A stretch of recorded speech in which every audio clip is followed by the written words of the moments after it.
आकाशबाणीनि 90 बोसोर आबुं जानायनि मोनसे फोरबो फालिथाय बेयाव नोंथांखौबो आलासि महरै हांख्रायनानै लादों नोंथाङा दिनैनि बे हाबाफारियाव बाहागो लानानै माबायदि मोन्दांथि लादों थारैनो जोबोद गोसोआव खुसि मोननाय मोनदों मानो होनबा गोदोनि all India radio Guwahati all India radio Kokrajhar गोदोनि बे सोदोबा दिनै आकाशबाणी गुवाहाटी आकाशबाणी क'क्राझार जादों मानो होनबा गोदोनि अल इन्डिया रेडिअ बा आकाशबाणी बेनि दिनै बैसोआ 90 बोसोर जाफैबाय बे 90 बोसोर जानायनि उसिलायैनो सारा भारतबर्षआवनो जेराव जेराव रेडिअ सेन्टारफ्रा दङ बैफोराव रेडिअनि बेबादि हारिमुवारि प्रग्राम फक कालचारनि सायाव जागासिनो दङ फैगौ 15 मे खालिसिमहालागै जागोन आरो दिनै जों गोजोनदों क'क्राझार बायदिनि जोंनि रेडिअ स्टेसनाबो दिनैनि खालाराव बेबादि जोबोर मेहेरगोनां हाबाफारिखौ लानो हानाया थारैनो जोबोर बाख्नायथावना गुवाहाटीनिफ्राय साब्रैसो दिनै बिबानगिरिफोरा फैदों आरो आंखौबो बिथांमोना लिंनाय लेखा आंबो फैनो हादों आं गावनो दिनै बै समनि अल इन्डिया रेडिअ गुवाहाटीजों आं लोब्बा थाफानानै सासे एनाउन्सार जानायनि लोगोसेनो आङो रेडिअआव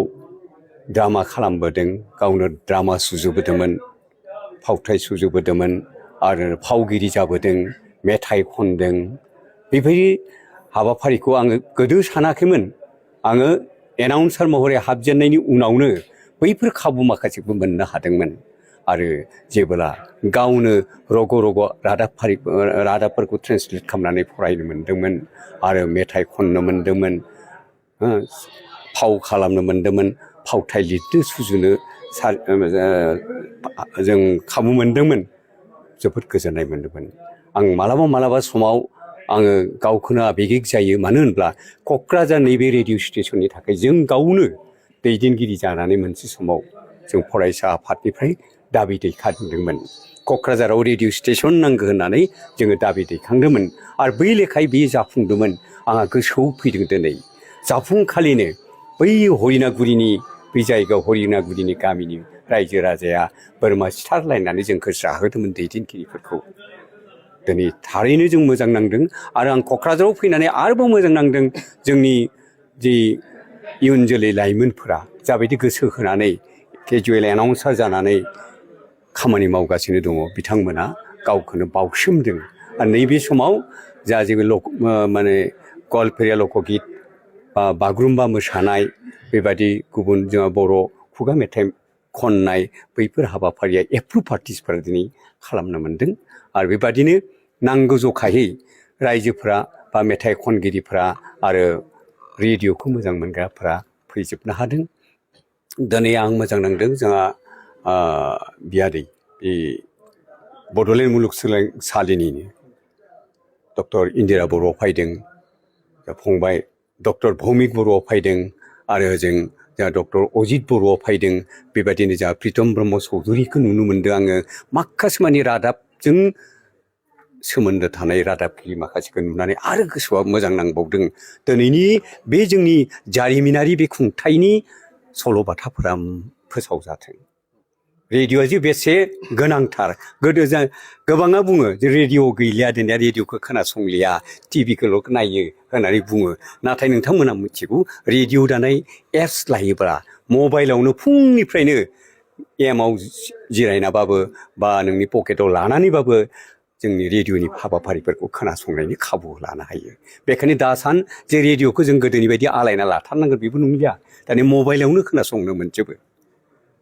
क'क्राझारनि सेन्टारा जायखौ फोसावो गुवाहाटीनि सेन्टारा जायखौ फोसावो बैफोर हाबाफारिखौ दिनै मबाइलनि एप्सनि जोहैनो खोनासंनो हाजोबो बेखायनो आङो खावलायगोन दिनैनि बे सानाव नैबे रेडिअआ दिनै 90 बोसोर बैसो जाफैबाय आरो बे असिलायै आं जोंनि हारिनि रावारि सुबुंफोरखौबो आं दिनै खावलायनो नागिरदों मानो होनबा रेडिअआ जोंनो माखासे मानि राहा होयो दिनै रेडिअनि जोहैनो थुनलाइनि जे फोसावनाय बेयावबो दिनै सासे खन्थाइगिरिया बोसोरफ्रामबो दिल्लीयाव नङा गुबुन गुबुन जायगायाव बोसोरफ्रामबो सोलायबायासो सासे खन्थाइगिरिया नेशनेल सिम्प'जियामाव बाहागो लानायनि खाबुखौ मोनबाय साहित्य एकाडेमि जोंनिया बर' रावा 8 सिडिउल हाबनायनि उनाव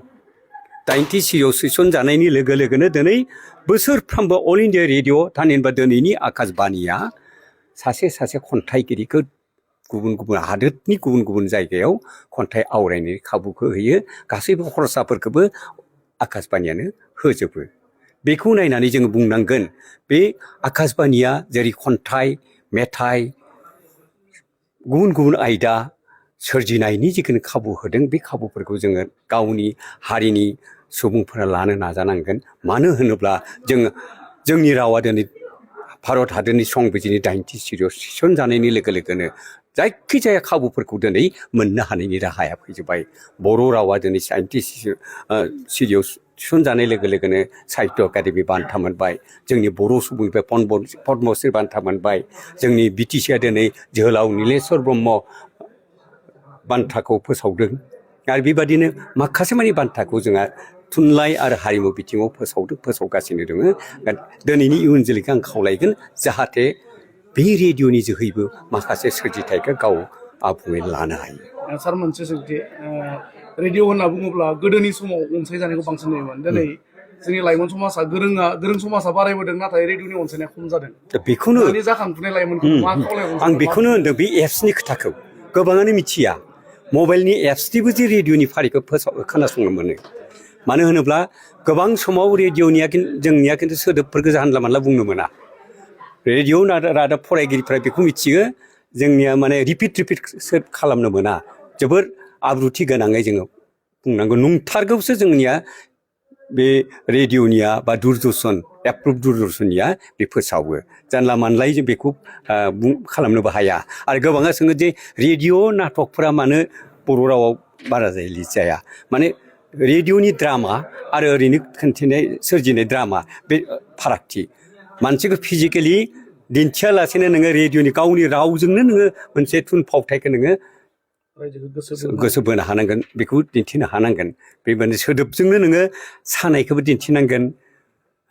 रंजानायखौबो दिन्थिनांगोन दुखुखौबो फोरमायनांगोन बेखायनो रेडिअआव सोरजिनाय नाटकनि स्टाइला बेलेग आरो ओरैनो जों दिन्थिसालिफोराव बेफोरो एसे बेलेग जायो बेखायनो बेफोर फारागथिबो दङ आरो नाथाय मोजां मोननाय जायफ्रा रेडिअ खामानि मावफेरदों बिथांमोना मिथिगोन जे बेसेबां आब्रुथि गोनां बे हाबाफारिफ्रा गोबां माने फोरोंनाय जायो जानला मानलायबो बुंनो हाया जायफ्रा दिनै निउस लिरो निउस ट्रेन्सलेट खालामो बिसोर मिथियो बेसे सिरियास जानो गोनां जायो नङा होमब्ला आरो रेडिअ खामानि मावनायफ्रा स्टुडिअआव थांनानै जेब्ला माइक्र'फनखौ लानानै खोथा बुंनो माने गोनां जायो बै समाव ओरैबायदि जायो न'खराव मा जादों बेखौ साननो सम गैलिया दुनियाव मा जादों बेखौ सम गैलिया बेखौ मोजाङै बुंनो थाखाय खाबु लायो गतिके आं खावलायगोन नोंनि सोंनायाव बेखौनो बे रोखा जे आगोलनि बायदि माने रेडिअखौ लानांगोन बायदि सानो रेडिअ खोनासंलिया बायदि मोनो नाथाय रेडिअनि एप्सखौ डाउनलड खालामनानै जुदि खोनायोबा नोङो जायखिजाया समावबो नोङो बे रेडिअनि प्रग्रामफोरखौ खोनासंबाय थानो हायो दाथ' FM चेनेलफ्रा गारिफ्रावहाय दामनाय जाबाय नङा होमब्ला बे माबा खोथाफोरखौ मिथियोसो रायजो राजाया दाय गैया गोबाङानो दाय गैया नाथाय मिथियाखै जों फोसावनो हानांगोन जे आथिखालाव जों मबाइलनि एप्सनि जोहैनो जोंनि क'क्राझार सेन्टारनि फारिफोरखौ खोनासंनो हायो गुवाहाटीनि रादाबखौ जों खोनासंनो हायो बे राहाखौ जों लानांगोन